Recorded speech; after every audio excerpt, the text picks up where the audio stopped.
Halo teman-teman, perkenalkan kami dari kelompok 14 akan menjelaskan materi kami yang berjudul Pelaporan Model POAC dalam Manajemen Kebidanan. Sebelum itu, perkenalkan di sini saya Jessica dengan NIM 2204149 yang akan menjelaskan mengenai pelaporan model POAC dalam manajemen kebidanan yang umumnya. Nah, sedangkan di sini juga ada teman saya Tiara Kusuma Wardani Ningsih dengan NIM 2204168 yang akan menjelaskan mengenai studi kasus dengan model POAC dalam manajemen kebidanan. Sebelum itu, mari kita mengetahui apa itu definisi POAC. POAC adalah singkatan dari 4 fungsi utama dalam manajemen, yaitu planning, perencanaan, organizing, pengorganisasian, actuating, yaitu pelaksanaan, dan controlling, yaitu pengawasan. Nah, model ini digunakan untuk memastikan bahwa setiap proses manajerial dilakukan secara sistematis dan efisien. Dalam konteks kebidanan, POAC membantu bidan dalam merencanakan, mengorganisir, melaksanakan, dan mengawasi asuhan kebidanan kepada ibu hamil, bersalin, nifas, bayi baru lahir, dan keluarga berencana. Penerapan POAC dalam kebidanan bertujuan untuk meningkatkan kualitas pelayanan dan keselamatan ibu serta bayinya. Nah, selanjutnya di sini manajemen kebidanan. Apa sih itu manajemen kebidanan? Jadi manajemen kebidanan adalah suatu metode proses berpikir logis, sistematis dalam memberi asuhan kebidanan agar menguntungkan kedua belah pihak, baik klien maupun pemberi asuhan. Oleh karena itu, manajemen kebidanan merupakan alur pikir bagi seorang bidan dalam memberikan arahan atau kerangka dalam menangani kasus yang menjadi tanggung jawabnya. Kemudian, hubungan POAC dan manajemen kebidanan. Manajemen kebidanan adalah proses sistematis dalam mengelola pelayanan kebidanan agar efektif, efisien, aman, dan bermutu. Agar proses ini berjalan optimal, digunakan prinsip POAC. Dengan kata lain, POAC adalah kerangka kerja yang digunakan dalam manajemen kebidanan. Penerapan prinsip POAC dalam manajemen kebidanan membantu proses perencanaan, pengorganisasian, pelaksanaan, dan pengawasan layanan kebidanan menjadi lebih sistematis dan berkualitas sehingga berdampak langsung pada peningkatan kesehatan ibu dan bayi. Selanjutnya di sini ada fungsi POAC dalam praktik kebidanan. Yang pertama ini ada P, planning, yaitu perencanaan. Perencanaan dalam manajemen kebidanan yaitu mencakup identifikasi kebutuhan klien, penetapan tujuan, serta penyusunan rencana tindakan yang akan dilakukan. Pada tahap ini, bidan melakukan anamnesis, pemeriksaan fisik, dan penilaian terhadap kondisi klien untuk menentukan masalah yang ada. Berdasarkan hasil penilaian, bidan menyusun rencana asuhan kebidanan yang mencakup intervensi yang akan dilakukan, sumber daya yang diperlukan, serta waktu pelaksanaan. Perencanaan yang matang dapat membantu bidan dalam memberikan asuhan kebidanan yang tepat dan sesuai dengan kebutuhan klien. Kemudian yang kedua ini ada O, organizing, yaitu pengorganisasian, yang dimana dalam manajemen kebidanan ini melibatkan pengaturan sumber daya yang diperlukan untuk pelaksanaan asuhan kebidanan.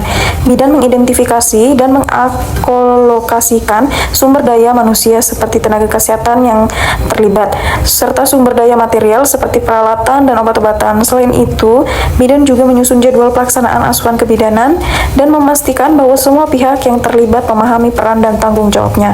Pengorganisasian yang baik dapat memastikan bahwa asuhan kebidanan berjalan lancar dan sesuai dengan rencana. Kemudian yang ketiga ini ada A, actuating, yaitu pelaksanaan. Dalam manajemen kebidanan adalah tahap di mana rencana asuhan kebidanan yang telah disusun dilaksanakan. Pada tahap ini, bidan memberikan asuhan kebidanan sesuai dengan standar profesi dan kebutuhan klien. Pelaksanaan mencakup pemberian edukasi, tindakan medis, serta pemantauan kondisi klien secara berkala. Bidan juga berkomunikasi dengan klien dan keluarga untuk memastikan bahwa asuhan kebidanan diterima dengan baik dan sesuai dengan harapan. Pelaksanaan yang efektif dapat meningkatkan kepuasan klien dan hasil asuhan kebidanan. Kemudian yang keempat ini ada C, controlling atau pengawasan. Dalam manajemen kebidanan adalah tahap evaluasi terhadap pelaksanaan asuhan kebidanan yang telah dilakukan. Bidan memantau dan menilai hasil asuhan kebidanan untuk memastikan bahwa tujuan yang telah ditetapkan ini tercapai. Jika ditemukan penyimpangan atau masalah, bidan melakukan perbaikan dan penyesuaian terhadap rencana asuhan kebidanan. Pengawasan yang baik dapat membantu bidan dalam meningkatkan kualitas pelayanan dan mencegah terjadinya komplikasi atau masalah kesehatan pada klien. Nah, kita masuk ke kasus yang berjudul penerapan POAC dalam manajemen kasus anemia pada ibu hamil trimester 3. Nah, sebelum itu kita harus tahu latar belakang tentang anemia pada ibu hamil.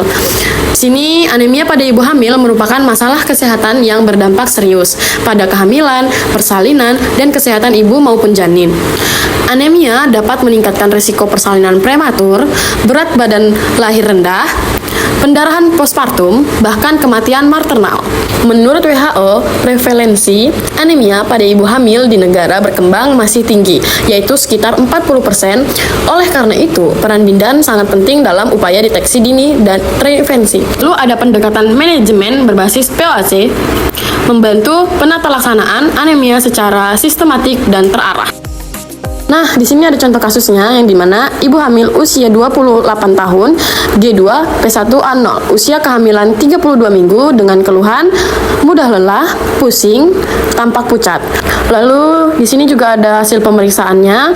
Yang pertama HB 9,0 G per DL, anemia ringan atau sedang. Lalu di sini juga ada pola makan kurang seimbang, tidak rutinnya konsumsi tablet tambah darah, akses edukasi gizi dan fasilitas kesehatan terbatas. Lalu yang terakhir ada dukungan keluarga minim. Lalu di sini kita masuk kepada tahapan POAC pelaksanaan. Yang pertama ada P, planning. Yang pertama tujuan jangka pendek, meningkatkan HB kurang lebih 11 G per DL dalam 4 minggu. Lalu kedua, tujuan jangka panjang, persiapan ibu hamil dalam kondisi optimal menjelang persalinan. Yang ketiga, ada strategi, edukasi gizi, pemberian TTD, pemantauan asupan makanan, koordinasi dengan kader posyandu. Lalu di sini ada O, organizing. Yang pertama, bidan sebagai penanggung jawab. Yang kedua, bentuk tim kolaboratif, kader posyandu, keluarga, terutama suami.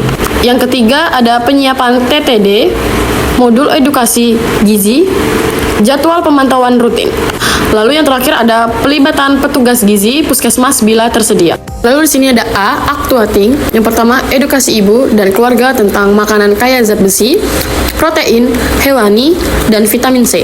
Yang kedua ada pemberian TTD dengan edukasi penggunaan yang tepat. Yang ketiga ada pemantauan harian oleh keluarga. Yang keempat ada kunjungan mingguan kader posyandu. Yang terakhir ada konseling rutin untuk meningkatkan motivasi dan kepatuhan ibu. Lalu yang terakhir ada C, controlling.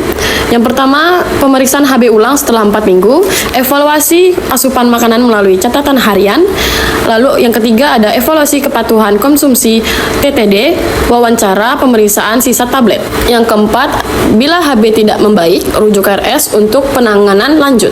Yang terakhir, catatan progres dalam buku KIA atau lembar khusus pemantauan anemia. Nah, jadi di sini kesimpulannya, penerapan POAC dalam manajemen anemia pada ibu hamil membantu meningkatkan efektivitas penata laksanaan. Dengan perencanaan yang jelas, pengorganisasian tim yang baik, pelaksanaan terstruktur, dan pengawasan yang berkesinambungan, status gizi ibu dapat diperbaiki sehingga resiko komplikasi kehamilan dapat diminimalkan. Penting pula melibatkan keluarga dan masyarakat agar intervensi bersifat berkelanjutan.